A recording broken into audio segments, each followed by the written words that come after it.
Hello friends, कैसे हैं आप सभी। आशा करती हूँ आप सभी स्वस्थ प्रसन्न होंगे और खूब मन लगा के पढ़ रहे होंगे। तो कंफ्यूजन ही कंफ्यूजन है, सॉल्यूशन कुछ पता नहीं।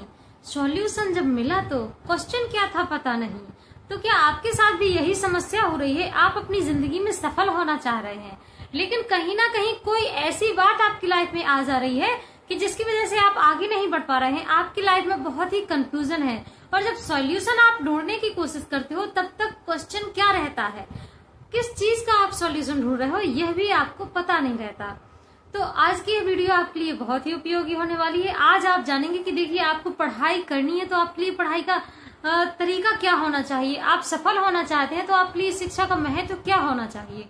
आज इस वीडियो में हम बहुत सी चीजें जानेंगे, तो बने रहिएगा चैनल के साथ में। जरा भी चैनल को वीडियो को स्किप नहीं करना है। तो देखिए, यदि हम अपनी लाइफ में सफल होना चाहते हैं और हम शिक्षा के माध्यम से आगे बढ़ना चाहते हैं तो हमें शिक्षा हमारी जिंदगी में क्या है, ये हमें सबसे पहले समझना होगा।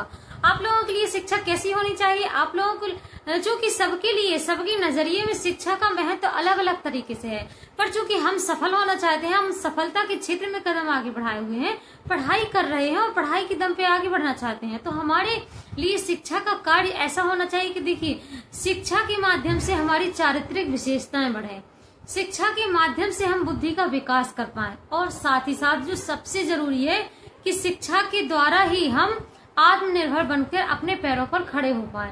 क्योंकि हम अपनी चारित्रिक विशेषताओं को शिक्षा के माध्यम से प्रदर्शित कर चुके हैं, क्योंकि जो हमारी क्वालिफिकेशन है, जो हमने अभी तक अर्जित किया है, उसका ज्ञान हम प्राप्त कर चुके हैं और साथ ही साथ बुद्धि का विकास हमारा हो चुका है। क्योंकि जब हम इतनी क्वालिफिकेशन कर चुके हैं और अभी जिन भी चीजों के लिए प्रिपेयर हैं, तो इसका मतलब यही है कि हमारा बुद्धि का विकास पूर्ण रूप से जितना एलिजिबल है उतना हो चुका है। अब सिर्फ लास्ट पॉइंट जो हमारे लिए बहुत ही उपयोगी है वह रह गया है कि हमें आत्मनिर्भर बनना है। शिक्षा के माध्यम से हमें आत्मनिर्भर बनना है, हमें अपने पैरों पर खड़ा होना है। तो हमें अपने पैरों पर खड़ा होने के लिए शिक्षा के महत्व को समझना होगा। अर्थात आप सभी से यही कहना चाहूंगी कि देखिए, शिक्षा क्या है आपके लिए, पहले आपको ये पॉइंट पता होना चाहिए। शिक्षा अलग चीज है और पढ़ाई अलग चीज है। आप चूंकि अभी पढ़ाई कर रहे हैं तो आपको पढ़ाई भी समझनी होगी कि पढ़ाई है क्या हमारे लिए। कोई भी इंफॉर्मेशन, पढ़ाई क्या है, किसी भी चीजों की इंफॉर्मेशन जब हम कलेक्ट कर लेते हैं, जो सीख लेते हैं, ग्रहण कर लेते हैं, उन्हीं को तो हम पढ़ाई कहते हैं। क्या करते हैं पढ़ाई में, होता क्या है, पढ़ाई में चीजों को सीखा जाता है। और चीजों को सीखने का क्या तरीका होता है, दो ही तरीके होते हैं। देखिए, एक तो तरीका होता है सुनकर सीखना। कोई भी चीज है, आप किस प्रकार से सीखते हैं, ये एक तो आप सुनकर चीजों को सीखते हैं। कोई भी चीज यदि आपको सीखनी है, या तो आप सुनकर सीखेंगे या फिर पढ़कर सीखेंगे। दो चीजें बहुत बेस्ट होती हैं।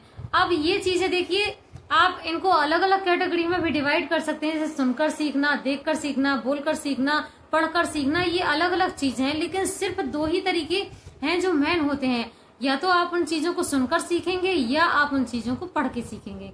देखना तो आपका पढ़ने के अंतर्गत आ जाएगा और ग्रहण करना आपको सुनने के अंतर्गत आ जाएगा।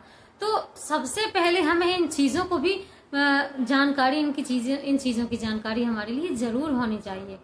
क्योंकि हमें सफलता प्राप्त करनी है, तो सफलता हमें किस प्रकार से प्राप्त करनी है, कोई चीजों की जानकारी हमें है भी या नहीं, हम किस चीज की जानकारी अपने अंदर कलेक्ट करना चाहते हैं, हमें उसका नॉलेज होना चाहिए। यही हमारी जीवन की बहुत बड़ी शिक्षा है।